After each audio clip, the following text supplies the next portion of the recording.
Good morning from Belmont, Massachusetts in the United States, where it's lightly snowing right now. It's beautiful outside, and I know that for some of you it's afternoon and for some of you it's in the evening.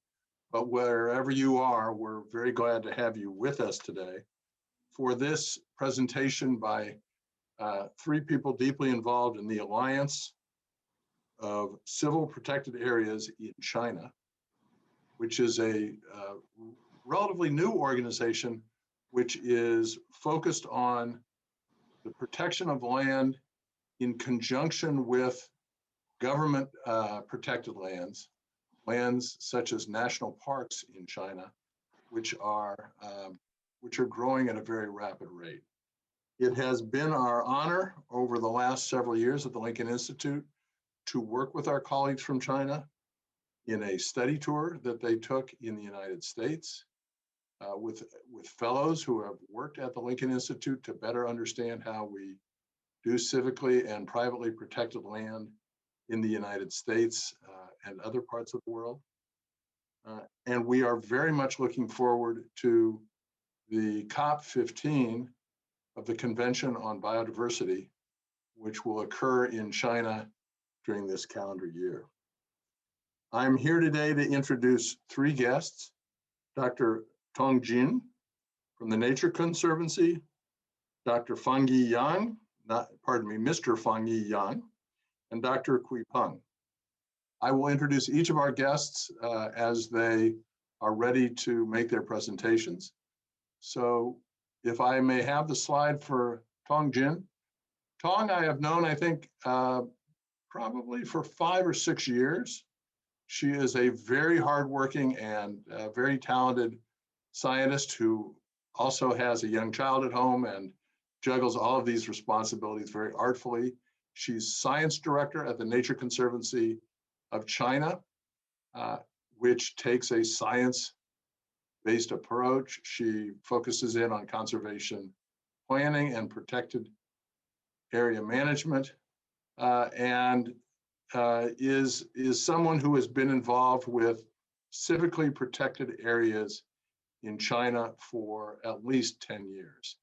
It is always a pleasure to work with Tong Jin. And with that, I want to give you the floor. Thank you, Jim, and for the kind introduction. And good morning, good afternoon for the global participants, and also good night for those who staying late from China to participate in this webinar to learn what things is going on in China in another language.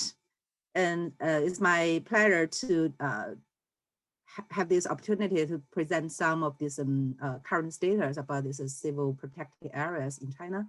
And I will give an overview for this relatively new concept and also this background and what does this concept mean and what's this the alliance that Jim just mentioned have done since last 3 years.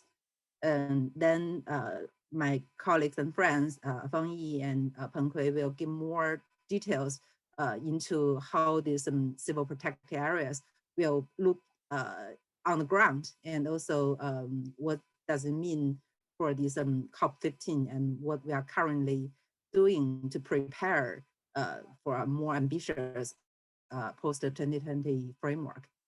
And to begin with this civil protected area, that's a relatively new concept. I may give some policy context and also for this nature conservation and land protection for the whole country. And as you may all know, the protected areas have been recognized widely as a cornerstone global strategy for safeguarding this nature and human beings. So for China, is also the most important strategy since maybe about 60 or even 70 years ago. China has established a very complex protected area system. Currently, it's already have been more than 11 different categories and occupying about 18% of this country's land area and 4% of this sea areas. But this system have been faced many challenges, which have led to some level of this ineffectiveness, such as kind of multiple management authorities and insufficient input from the either funding or human resources, and also most importantly, the conflicts between conservation and the local economic development. So to solve these problems, since 2017, the Chinese government have been restructuring its protected area system towards a more unified management scheme with a structure of only 3 protected area types, with the national park at the core, and aiming to effectively protect its most important biodiversity land for about 18% by 2035. So this kind of policy indicates the governments will just focusing on improving the ecosystem integrity and also improving its management effectiveness of the whole system, not to rather than to expand its coverage. So there will be a bit conservation gaps left compared to already identified the priority areas for the country. It's about 29%. And also for this global recognized ambitious post-2020 goal, maybe 30% for 2030 or half Earth by 2040. There's a lot space or conservation gaps to be filled. And also for this management effectiveness, there's also a long way to go to achieve that government policy goals. So this kind of gaps also leave some space for these private sectors, or we call civil societies, to step into. But during the past days, the involvement of this private sectors is rather limited because of this land tenure system is quite unique in China. In China, there's really no private land ownership as in other countries like in US or in Europe. There's all this ownership were just categorized into the state-owned or this collected owned by these local communities. But the land use right could be allocated to different groups or individuals. So during the past several years, there's some recent regulative shift, such as the forest tenure reform, both for this collective owned forest or the state-owned forest farm. And these kind of policies really encourage the private participants to be stepped into the private and public partnerships, and for open the doors for non-government sectors. And also, on the other hand, the booming domestic philanthropy towards these environmental issues also make it possible for private fundings to come into nature conservation, also invest into this protected areas establishment and management. As this chart indicates, you can see our increase from the domestic philanthropy and also domestic civil societies increase in number and also in scale. And next slide, please. Jenny, next slide. Yeah, thank you. And also, from the other hand, the involvement of these civil societies into the protected area management have been increased, or the practice have been increased during the past decades. Also, the efforts have been ongoing since mid-1990s, and both for the extent of the levels of engagement have been remain limited because of this just mentioned, the land tenure system or this early development stage of this civil society itself. But we can see there's have some tradition for community-based conservation in the Chinese traditional culture, like sacred natural sites or this feng shui forest. And this have been largely recognized now by the international communities for this conservation significance and effectiveness. And also during the 1980s, the community-based approach into the protected area management have been introduced to China and be more and more widely accepted and practiced. And since early 1990s, there's also some privately managed efforts have been done by individuals or corporates, and some early efforts have already been described. There's not so material and some long-term sustainabilities have been challenged. And since about 10 years ago, in 2010, TNC China have introduced this long been used land trust concept into China and have piloted this idea in China. In Laohegou, we call the first land trust reserve. And this model have demonstrated to be feasible. Is a kind of a new piece of land just to be solely funded by private fundings and established and managed by the civil societies to be established as protected areas as a reserve. And with the Paradise Foundation, we call the first local land trust is a local foundations who have already replicated this model into five more other sites for these land trust reserves. So Fang Yi will give more details about how this model is functioned.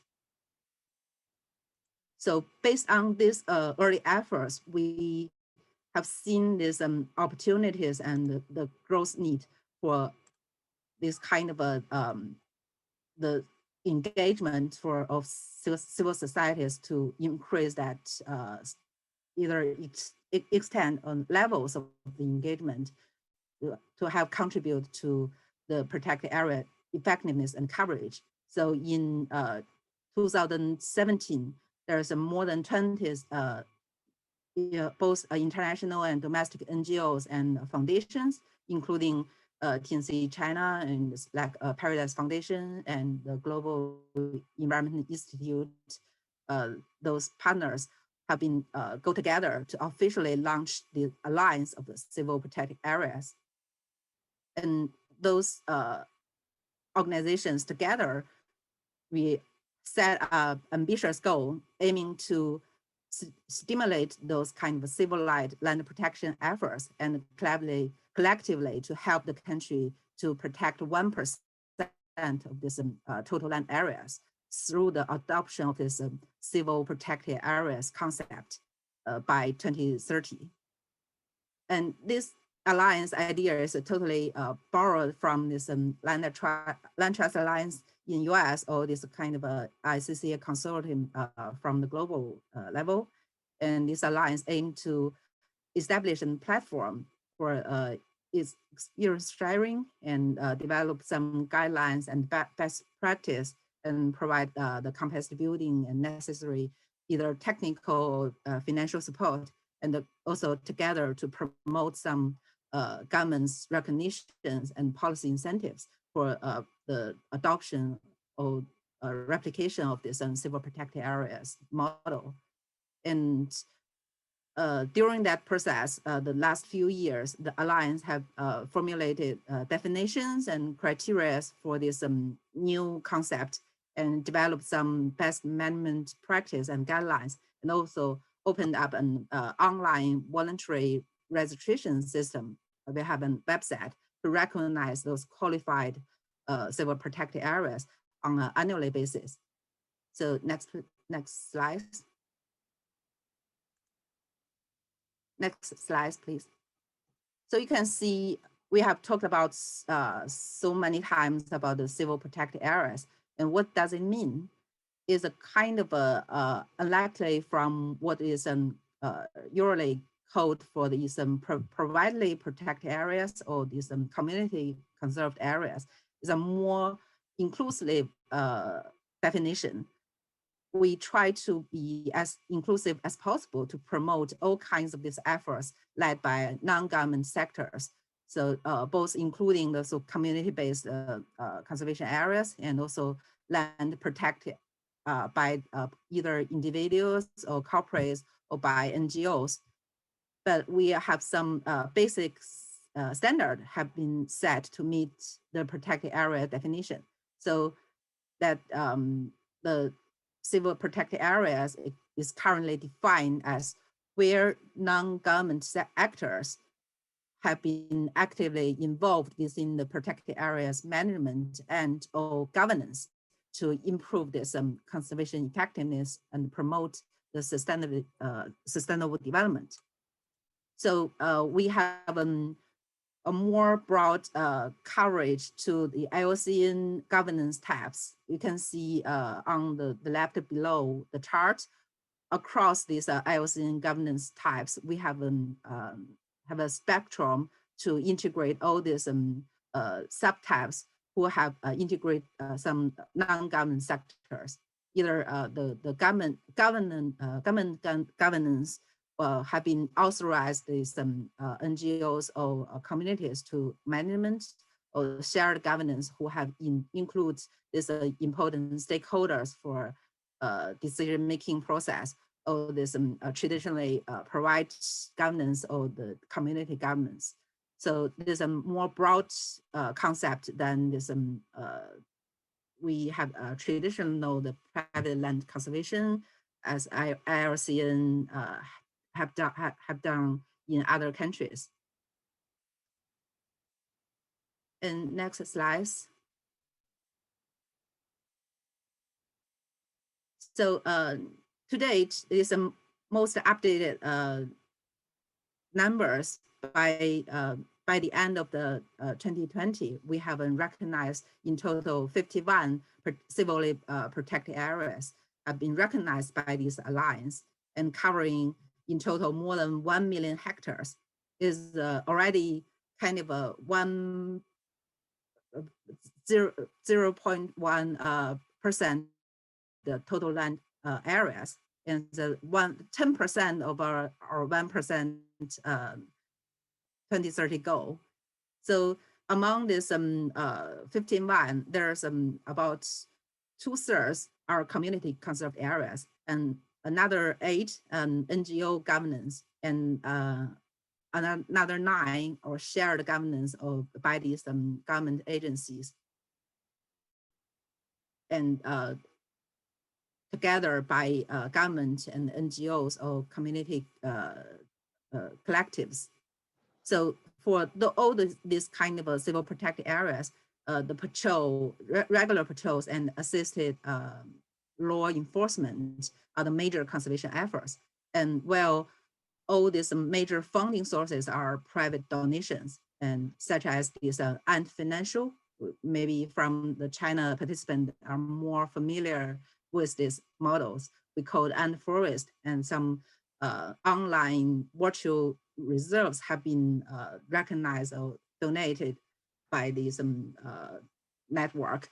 And Fang Yi will give more details about how this works. And next slide, please.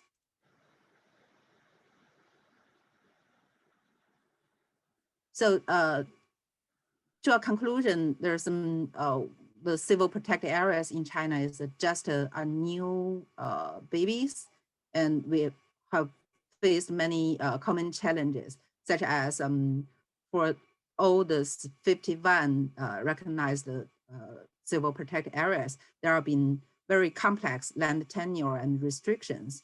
There's some were state-owned and some were collective-owned, but some have been leased to other entities. So we have different kinds of a conservation agreement under different situations, but these have been lead to some instabilities for this agreement. And also the long-term financial viabilities and the sustainabilities is another challenge, maybe not only for China's civil protected areas, it's also for the common issues for other private or civic land protection efforts across the globe. And also these legal recognitions for these civil protected areas into this government protected area system is still emerging or ongoing process. And at last, there's some incentives policy to empower these non-government state actors to get more active to involve into this civil protected areas movement is still in the early stage. But we have also seen many encouraged trend in this policy due to the past several years collective efforts by the alliance. We have seen some very positive signals for these protected areas system reform process, such like the policy document for this reform have officially recognized the different governance types to mention about the private governance or shared governance and also the community governance. And also the public participation is one guiding principles for this reform. And we also have tried to integrate those legal recognition issues into the currently ongoing legislation process for this new protected area system. You can see from the map on the right, we have see the inclusive governance integrate into the protected area system will be a very indispensable for the ambitious post-2020 biodiversity target. So we see the civil protected areas in China, even still in its infancy, we have seen there's be very positive changes could happen to make it faster and better to have achieve a more ambitious post-2020 biodiversity conservation target. So next slide, and also the last one. Jenny? Yes, to better prepare for this COP15 in Kunming and take advantage of this host country, the Alliance for Civil Protected Areas have been actively involved into this preparation process. And these alliance have been proposing we could have some voluntary commitment from the civil society side. So we have together with the MEE to prepare for some non-state actors voluntary commitment for the post-2020 biodiversity framework. And the 1% goal for this Alliance of Civil Protected Areas is a very important contribution to that community voluntary commitment.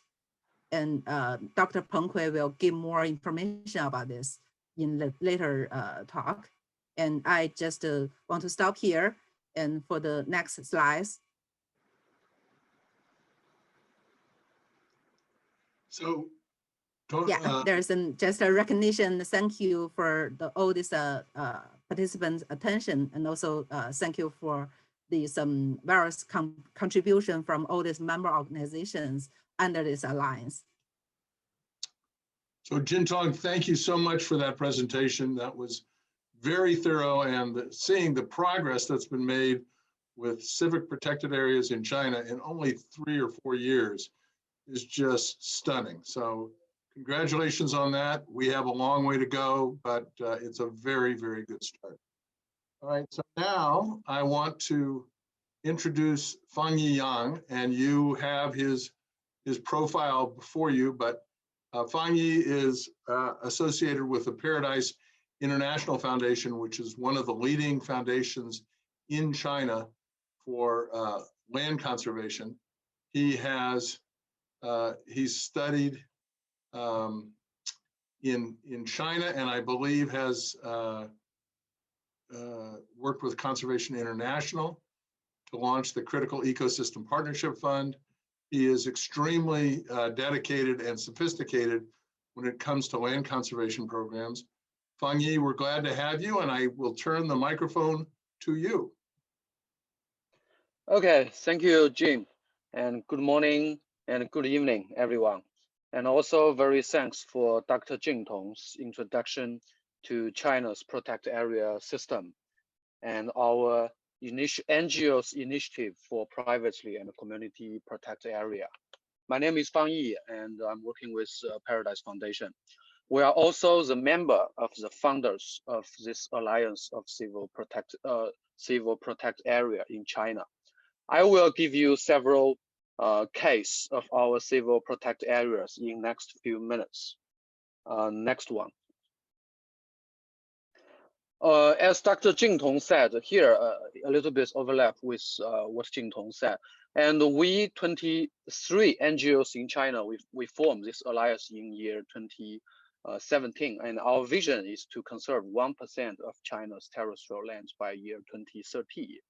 Each year, we will do a very important work. We will do the inventory and the evaluate of the privately and community protect area based on the definition and criteria that Dr. Jing Tong mentioned before. From this map, you can see the data. I want to show you here, the data is gross. In year 2018, the number of civil protect area in China is 30. And in year 2019, the number is grows to 39. And in last year, the number is already reached 51. And the total area of civil protect area records by us is more than 10,000 square kilometers, which equal to the area of the country of Qatar. And here I also want to mention is that most of the civil protect area we record are community conserved area. Next one, please. And I want to share some case with you. The first case is I want to share with you is Laohegou Nature Reserve. It's the first land trust protect area by NGOs in mainland China. The Laohegou Nature Reserve is located in Sichuan Province, southwest China, and it's the habitat of the jet panda.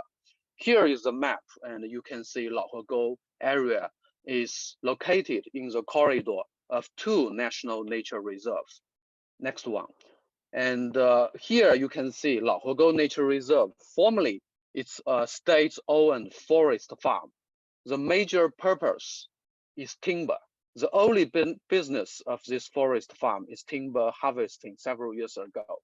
When a natural forest conservation program was rolled out nationwide in year 1998, logging was prohibited in this area, making it necessary to consider a balance between the conservation and the livelihood development. But due to there are already 2 national nature reserves are already established in this county. The name of this county is Pingwu County. It's not a rich county. It's a poor county at that moment. So it's impossible to establish the new nature reserves by the governments in Laohegou. But here, the ecology here is very, very important. So the opportunity for NGO is coming. Next one, please. In year 2011 September, the Paradise Foundation is formed, which is dedicated to providing support for local conservation efforts. Just as Dr. Jing Tong mentioned, with the support from the TNC China program, the Paradise Foundation signed agreements with the Pingwu County government in year 2012 for the placement of the land in the foundation's trust for a 50 years period. In year 2013, the Paradise Foundation managed to make the land a county level nature reserve. The total area of this nature reserve is 110 square kilometers. Among them, 100 square kilometers are the state-owned forests, and 10 square kilometers are collective forest lands owned by the local community. Laohegou Nature Reserve is China's first nature reserve that is established and managed by private and non-profit organizations. In the following years, the Paradise Foundation established the Laohegou Conservation Center, a local NGO to manage this nature reserve. And most of the staff of this NGO are the former forest farm employee and also some people from the local villagers. In terms of the financial structure, the major cost of this nature reserve is covered by the donation from the Paradise Foundation. However, from the beginning, Laohegou Nature Reserve also planned to set up the sustainable funding mechanism by operating of eco-friendly products and other ecosystem service, because we hope the local community can get benefit from this conservation. Next one, please. Here is a photo of all staff, and you can see most of them are very young, and most of them are frontline rangers. And also most of them are recruited from the around community. And the Paradise Foundation has provided training for them. So the anti-poaching and the biodiversity monitoring are the core work of this nature reserve. Next slide, please. And till now, the team has managed this nature reserve for 10 years. And it's estimated that there is a population of around 14 jazz pandas live with this nature reserve.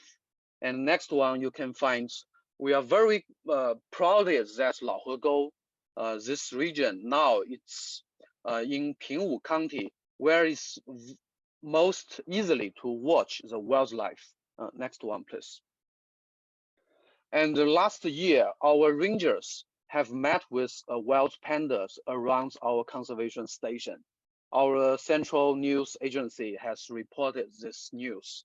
It's a very exciting news for us because it's the first time for us to watch the pandas directly in the nature reserve. And next one, please. And this nature reserve, we also very care the development of the local community around the nature reserve. The Laohegou Conservation Center has established a social enterprise to support the eco business by the local community by selling something like bee honey and other products. From this graph, you can see the turnover of the business. The above line is the turnover of the entire eco products. The line below is the profit for the community. You can find the family that engaged with this program can get nearly additional $1,500 per year during the year 2013 to 2015. And next slides you can find. As maybe most of you already heard that China is reforming its protect area system in past 5 years. And also China is pilots the national park system in Sichuan Province. And Laohegou area is also included into the boundary of the national park. So last year, the National Park Administrative has already authorized the Laohegou Conservation Center to continue work within the national park. So it means that Laohegou Land Trust Nature Reserve is already recognized by the national park. It's a very exciting news for us. So this is the first case for Laohegou. And the next one I want to share with you is the case of one community conserved area, which is listed by Alipay Art Forest. First of all, maybe most of you know this application named Alipay. It's very famous in China, but I'm not sure whether it's famous in other countries. This application is same as PayPal in US, and it's the biggest online payment platform all over the world. From year 2017, 5 years ago, Alipay have launched the Art Forest platform. This platform can turn the power of digital technology to promote the voluntary climate action by individual public. More than 550 million users can earn green energy credits by low carbon lifestyle, and the public also can donate the energy credits to plant tree, or they can protect the land. Next one. So the next case is Guanba. Guanba actually it's a community conserved area. It's the first this kind of protect area list with art forest application. The Guanba community conserved area is organized by the local community themselves with the support from a local NGO called Sanshui Conservation Center. From this photo, you can see 5 rangers, local rangers. Some of them, and all of these 5 rangers are the local people, local villagers. And several of them are actually the hunters before. And also several of them are working in urban city before. And finally, they hope they can return to their homeland. So this community conserved area actually offered them the opportunity. They organized the rangers team themselves and conduct the regular patrol by themselves. And next slides. In year 2018, Guanba community conserved area is linked by art forest, and more than 18 million users donate the energy credit for Guanba, this area. And Alipay, this company, they will burn part of the management cost of this conserved area. And the most important thing we believe is Guanba actually they gets attention from more than 18 million users. Next one, I can show you some screenshot of this application. And all the nature reserve, all the protect area list within the art forest platform can have their own space to link with the public. The rangers, they can upload the photos of the wildlife or the photos of their daily conservation work into this application. Here I show you some example. The last one you can see, this panda actually, it's a short video from the Guanba community conserved area. And this video is visited by millions users, and they are more than 3,000 praise give to this community conserved area. This application actually, they can encourage the rangers to feel very proud of their work. I think if the audience, you can register this application, we call it Art Forest. We also encourage you to visit our nature reserve, our civil protect area from this network. From the until now, there are already 12 this kind of civil protect area already listed with this application. And we also hope in the future you can visit our protect area after the pandemic in the future. So thanks for your time.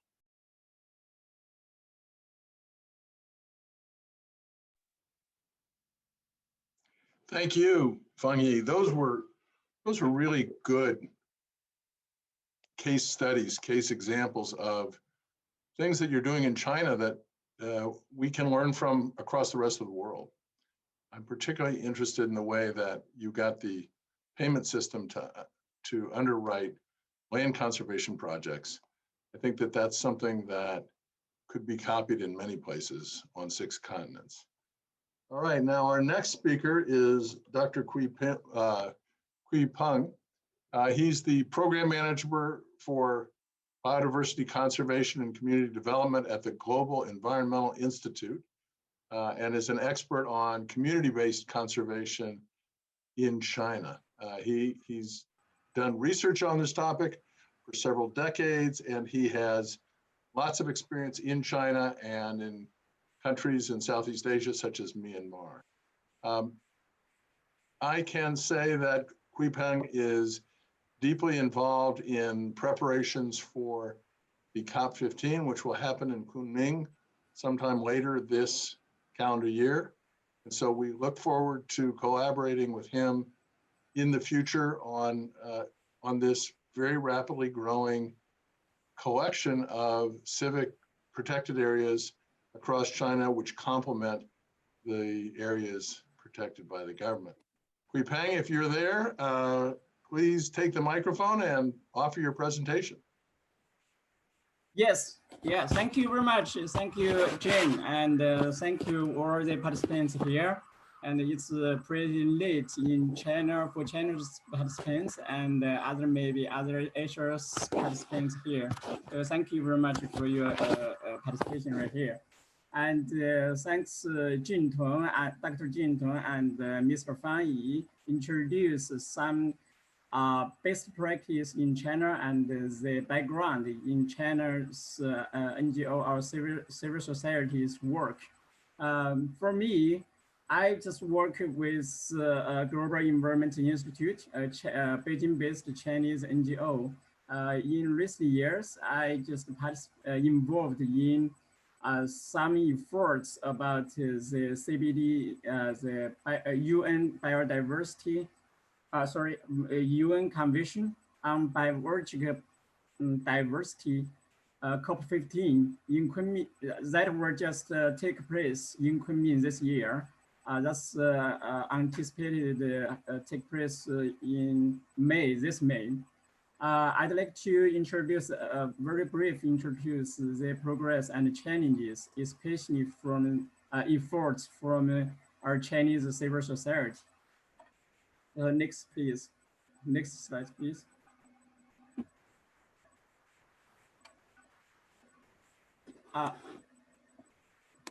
Sandra, please. Next slide, please.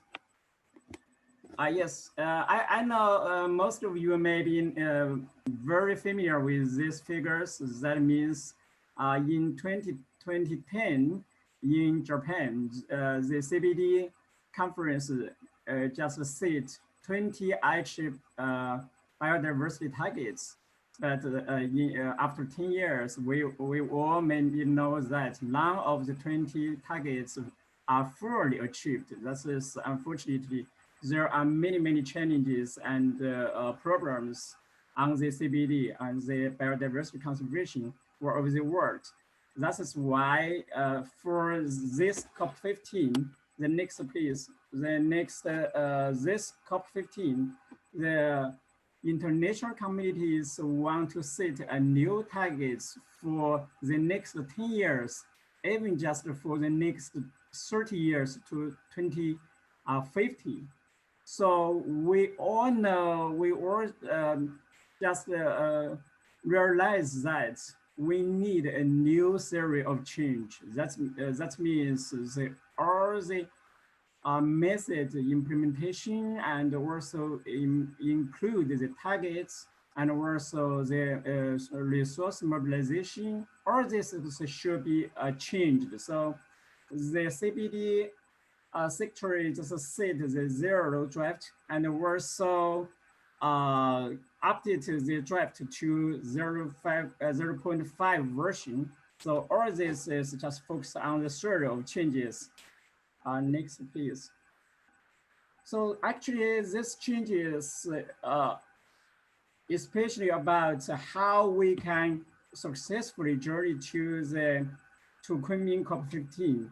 So actually, there's a lot of change and steps we should do by the international communities. We know this is the figures from the CBD website. They just show the journey to Kunming. And there are some, technical meetings and negotiations and dialogues, and also get the action agenda. And finally go to the KUNMING COP15, and they have the legislation and coming results to the final post-2020 global framework, biodiversity framework. Next, please. Unfortunately, because of the COVID-19, this CBD COP15 was delayed once because it should be taking place in last October, but now it's should be this May. But many people think that will be delayed again. But this is very important because very seriously, because there's some problems should to be resolved. There are OEWG, some open-ended working groups were just set the post-2020 targets, but all these meetings just delayed or suspended right now. And many other technical conference or meetings just convert to the virtually. So that is really some achievements and results will be delayed too. So next, please. So that's very challenging to international communities and all the parties, and also for other stakeholders for this COP15. I think most of the community, international communities worry about what achievements will be achieved in this way if we don't just delay again for this meeting.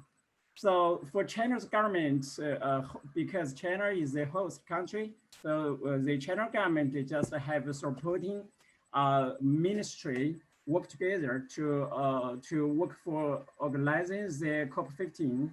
There are the Ministry of Ecology and the Environment just needing this needing this work, and then they have the executive office of CBD COP15 under the Ministry of Ecology and Environment, MEEE.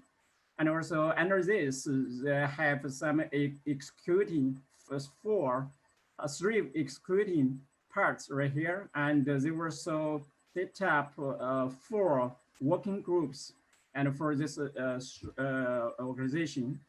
And next, please.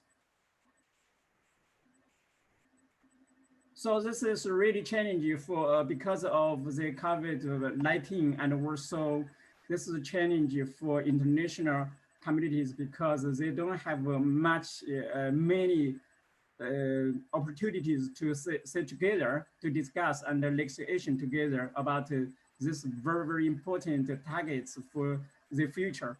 But this was also some opportunity for NGOs in China and all over the world. So next slide, please. So actually for Chinese NGOs right here, there's a winner right here for COP15 climate targets because the COP15 was COP14 and 15 were encouraged all the stakeholders, include the governments all over the world, and also the stakeholders can just do voluntary commitments for the new targets for the post-2020 GBF, Global Biodiversity Framework. So they encourage indigenous people, local communities, and all other organizations, for example, the NGOs, the social society, and fundings, so private sectors, they can just do the biodiversity commitments. This is a voluntary commitments can just contribute to our new targets right here. So this is actually open a window for all the stakeholders if we want to do more for our nature. And next, please.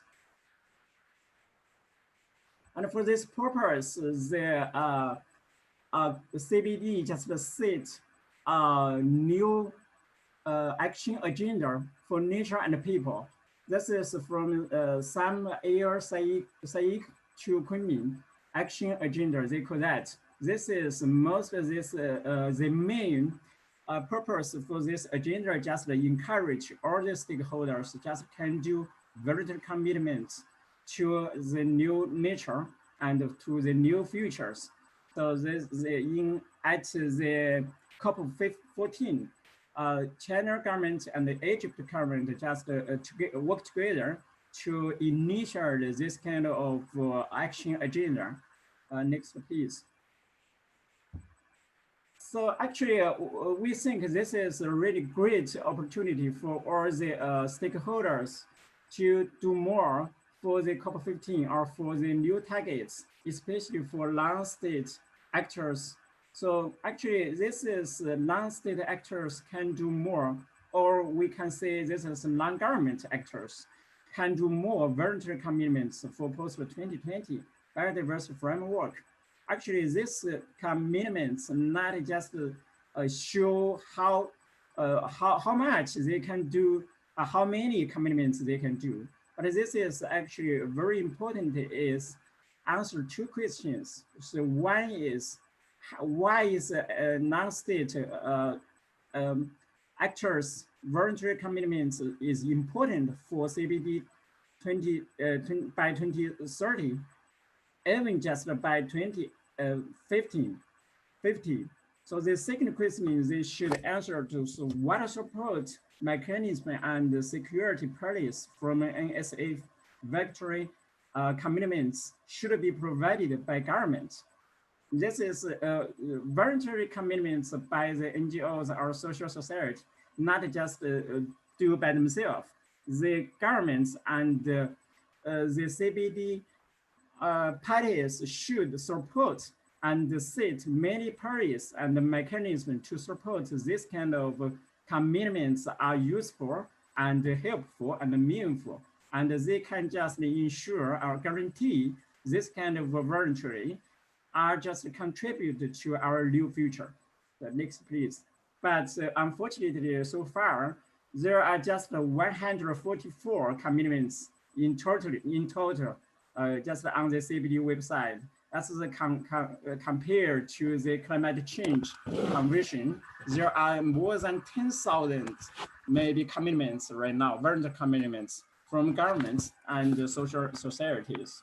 Actually, in the past 10 years, Chinese civil society did a lot of work for the nature conservation. Just the Dr. Jin Tong and Fang Yu also mentioned some very typical practice and the case study.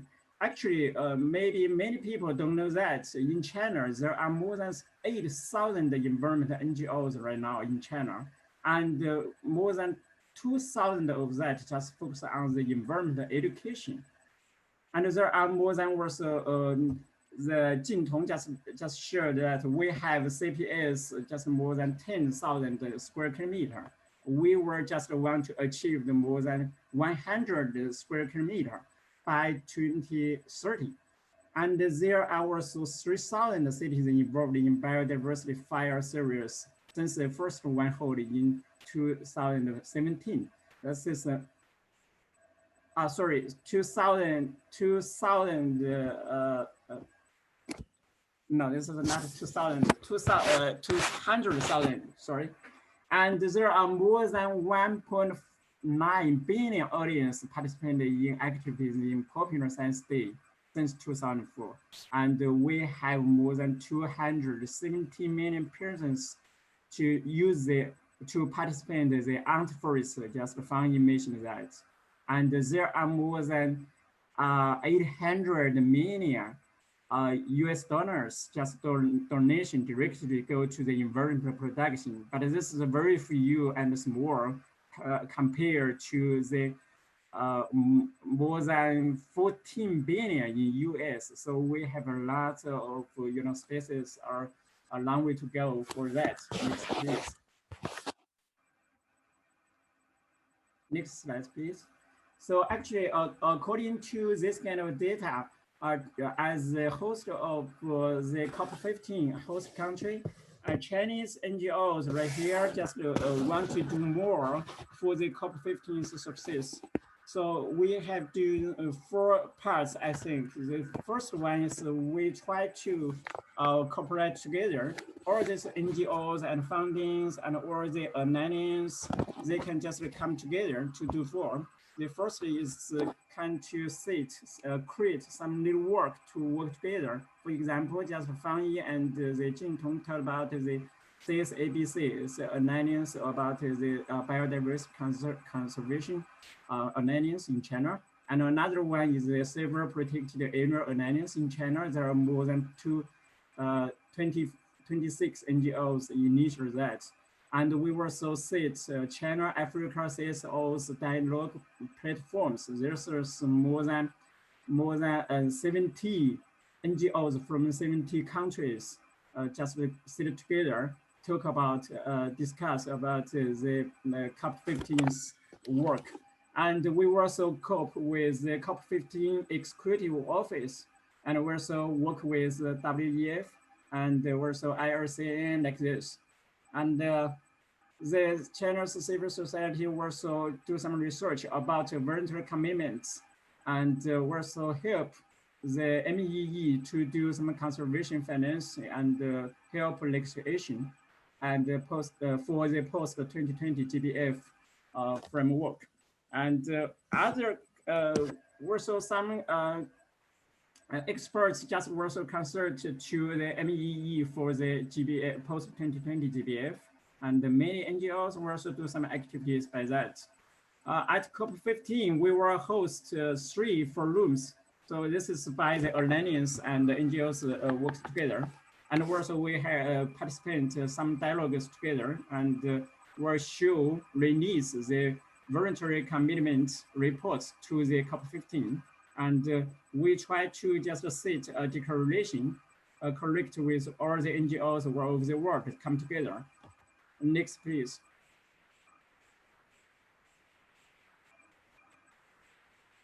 Next, please. So actually, we have the little work.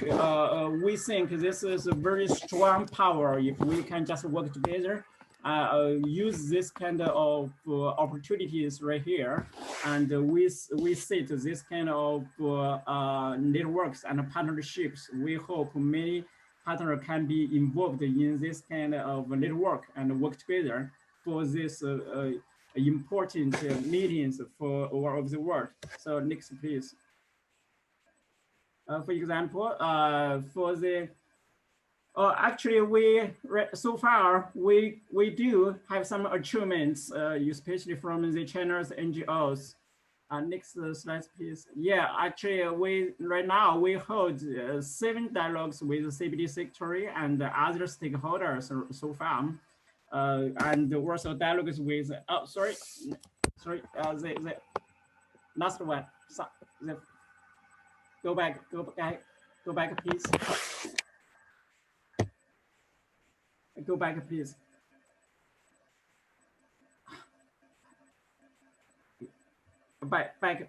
Back one slide, please. Yeah, yes. And right now, this ABC members just jointly designed the agenda for 3 forums for COP15 right now and submit to MEEE. Dozens of NGOs also we collect best practice and also released in KUNMING in soon future. And we released 7 issues of global biodiversity newsletter and also assist MEEE to design voluntary commitments action plan right now. For example, the China Africa Civil Society Biodiversity Dialogues also set their agenda and action agenda and the roadmap for the COP15 collaboration together. Next, please. Yupeng, we have about a minute left. Okay. Please, next.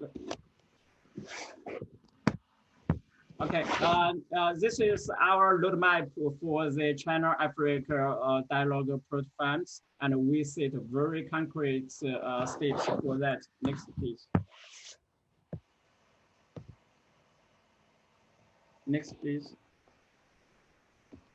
So actually, we do have some challenges. I think this is not for Chinese NGOs, also for all the social society from all over the world. So first thing is COVID-19 was really impact the CBD GBF legislations for parties and also for stakeholders.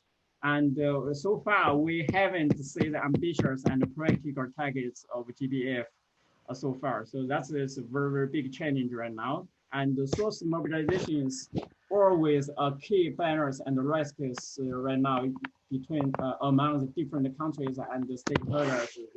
This is their legislation's center right now. And we can say the much fewer activities for the NSA for the COP15. They also told us there are much few about that. So maybe we have much less impact on GBF. I mean the global social society. And some are most forums will be held virtually. And that is, many people think that is cannot to get the idea achievement for the dialogue and for the elections. So thank you very much. I want to stop here, and maybe you are interested about this. If anybody and any institutes or organizations want to involve in this, we are very welcome. You come to China, or just we can sit in the little work to work together for the COP15. That's for our future, for the COP15 for the next 20 years or for 30 years. Thank you very much. Thank you very much. I agree that we have a great deal of work ahead of us, all of us, to conserve biodiversity on Earth, but what you all have done in a very short time is tremendously impressive, and I'm sure that Chinese cooperation and leadership in biodiversity conservation will only grow over time. We have taken an hour now, which is just right. And you have been very efficient in answering the questions online. I want to repeat one question that's been online because I think the general audience would be interested in this, and then go to a couple more. So those of you who can stay on for another 10 or 15 minutes, please do. If not, the entire presentation will be posted online on the website of the International Land Conservation Network, as well as on the WeChat channel that we're able to have in China. So here's a question for all of you that you've already answered, but I think it's important for the whole audience to hear. Thank you for the nice presentation from Dr. Tong Jing. Do the civil protected areas in China have better environmental effects in terms of biodiversity and social effects in terms of local livelihood compared to those areas protected by the government of China? I know that's a difficult question to answer, but it's been asked, and why don't you go ahead with that, and then I'll ask one more question from the floor. Do you have any comparisons of the impact of the civic protected areas? And I think another way to think of it is, how do the civically protected areas complement or add to the protected areas that the government has protected in China? How do the two add together to make a greater whole? Who wants to try to answer that question? Yeah, I may begin with, I have already write some sentence in the Q&A box. And we do have some lessons learned or kind of case studies from some examples like Laohegou or Guanba that Fang Yi just described. And these are kind of the qualitative evidence before and after this new approach have been adopted. Like in Laohegou, because I was deeply involved in that establishing process. And about 10 years ago, the kind of chance to meet the wildlife inside that reserve is relatively low. And now the kind of staff, could very easily to meet some takin or some deers just around their dorms. The wildlife is no longer fear of this human inside. So I think this is a kind of indicate of some ecological effectiveness. And also there's some, from the economic perspective, there's already have some numbers from this nearby farmers have been benefit from this balanced eco-friendly development industries brought by this reserve. But this kind of just some very preliminary efforts to demonstrate this kind of approach to be effective in complement to the government overall protected area system. We try, maybe this is a next step for this alliance. We can have an overall assessment for this generally effectiveness of this or cost effectiveness analysis for this civil protected areas. And also maybe some comparisons between different kinds of management efforts. Right, very good. Kui or Fang Yi, do you want to add to that? Yes, I want to add a little bit for this question. I think the civil protected area, the results, if compared with the government's nature reserve, maybe the answer is not always better. But I think the biggest value is that actually this kind of civil protected area can fill the gap of the protected area. For example, like Laohegou and Guanba, the government will not establish the protected area in this kind of area anymore. So the NGO and local communities, they can do this kind of work. They have the biggest value is like this. And for the outcome, I think for Laohegou now, we also want to do the evaluation because we already have done 10 years conservation. And for Guanba, also 10 years. So I think in the future, we also will use the evaluation system of protected area to evaluate our own protected area. So later, I think in the future we will do. We also will share the results. Thank you. Peng, do you want to add to that? Yeah, actually, I want to just add one sentence because people ask you the difference between NGO conservation and the government conservation here. But I think this is maybe not the central the focus about this two different because we do the conversation by the social society, not because we want to compare to the government's conservation. We do this because the government maybe cannot do that in some places. And we government and we have no so much money, have no so much people, no so much care about this kind of conservation gap. So that is why we can go there and we do something for the conservation. We can protect some key area or key ecosystem, and also we can just keep the key habitats for biodiversity. That is why we go there, and we may do better for some places. We may do maybe poorer for some places, but that doesn't matter. We can do that, and many more people can involve in that. That's very important, I think. Thank you. Right. The challenge of biodiversity conservation is very large indeed all over the world, and it will take players from many different sectors to help address the problem. I agree with that. All right, the last question I'm going to ask for today, you all have done such a great job, is a question, again, which has been asked, but who is responsible for nominating these civilly protected areas and who makes the decision to give them designation as such, to include them with the other 51 civil protected areas in China? Who makes that decision? And how do people bring their proposals to that body? Fine, you can answer that, I think. Okay. The Alliance, we organize a committee.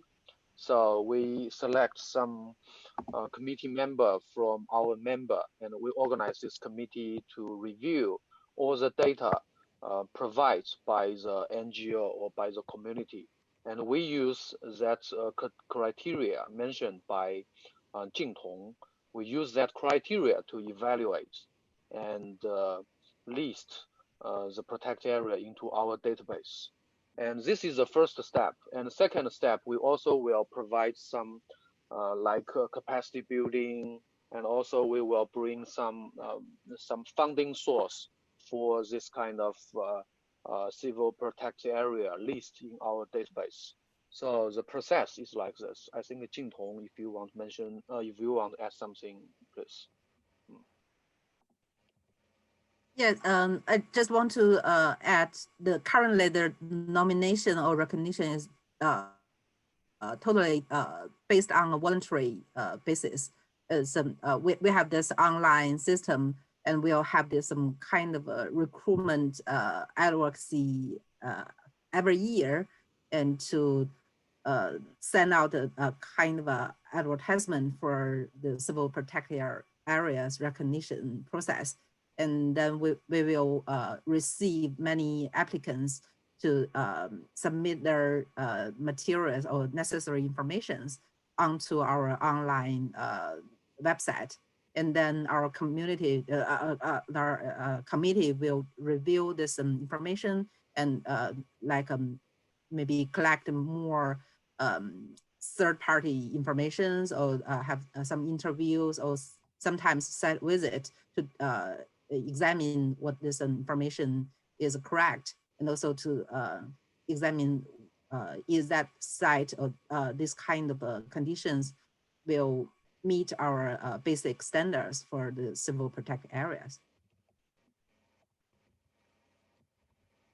Thank you so much. Kind of is just a first step, is a very entry point to be recognized as a civil protected area. But as to the effectiveness or kind of the level of the management, we will set to another criteria, something like the green list from the ILCN, to examine what is a kind of a best or the good management status of this recognized civil protected areas. That will be a next step, and maybe results we could provide to this COP15 forum. Thank you, Hongjin. I want to thank all of the panelists today for an excellent presentation. We look forward to working with you. We at the ILCN look forward to working with you for years to come, and to see you continue to expand the number of protected area and the acreage or the hectares of protected area, and your effectiveness in reaching out to all these constituencies in China. I want to also thank Shenmin Liu, who is on the staff of the Lincoln Institute. She is now working with us in our office in Cambridge, Massachusetts. She's just done a terrific job in linking all of us together and making the work between China and the United States go very smoothly. Thank you, Shenmin, for all that you do. Thank you to everybody who's joined this presentation for all that you do. And we will see you in months to come with more ILCN webinars on civic and private land conservation on 6 continents around the world. So with that, I wish all of you in China a good sleep, and I will look forward to seeing you again in the very near future. Good day.